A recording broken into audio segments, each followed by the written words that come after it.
ምዕራፍ 6 አሁን ተነሳ፣ በተራሮችም ፊት ተፋረድ፣ ኮረብቶችም ቃልህን ይስሙ ብሎ እግዚአብሔር የሚለውን ስሙ።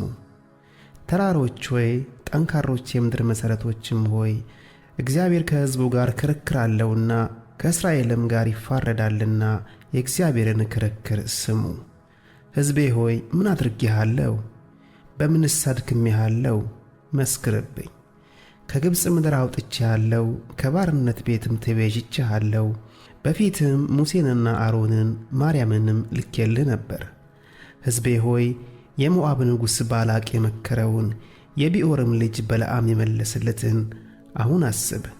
የእግዚአብሔርንም የጽድቅ ሥራ ታውቅ ዘንድ ከሰጢም ጀምሮ እስከ ጌልገላ ድረስ አስብ። ምን ይዤ ወደ እግዚአብሔር ፊት ልምጣና በልዑል አምላክ ፊት ልስገድ? የሚቃጠለውን መሥዋዕትና የአንዱን ዓመት ጥጃ ይዤ በፊቱ ልምጣን? እግዚአብሔርስ በሺህ አውራ በጎች ወይስ በእልፍ የዘይት ፈሳሾች ደስ ይለዋልን?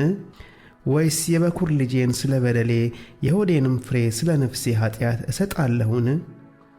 ሰው ሆይ መልካሙን ነግሮሃል። እግዚአብሔርም ከአንተ ዘንድ የሚሻው ምንድን ነው? ፍርድን ታደርግ ዘንድ ምሕረትንም ትወድ ዘንድ ከአምላክህም ጋር በትሕትና ትሄድ ዘንድ አይደለምን? የእግዚአብሔር ድምፅ ከተማይቱን ይጠራታል። ስምህን መፍራት ጥበብ ነው። የመቅሰፍትን በትር እርሱንም ያዘጋጀ ማን እንደሆነ ስሙ። በውኑ በኀጢአተኛ ቤት የኀጢአት መዝገብ የተጸየፈም ውሸተኛ መስፈሪያ ገና አለ ይሆን? በአባይ ሚዛንና በከረጢት ባለ በተንኰል መመዘኛ ንጹሕ እሆናለሁን? ባለጠጎቿን ግፍ ሞልቶባቸዋል፣ በእርሷም የሚኖሩ በሐሰት ተናግረዋል፣ ምላሳቸውም በአፋቸው ውስጥ ተንኰለኛ ነው። ስለዚህ እኔ ደግሞ በክፉ ቁስል መታሁ፣ ስለ ኀጢአትም አፈረሱ። ትበላለህ፣ ነገር ግን አትጠግብም፣ ችጋርህም በመካከልህ ይሆናል። ትወስዳለህ፣ ነገር ግን አታድንም፣ የምታድነውንም ለሰይፍ እሰጣለሁ።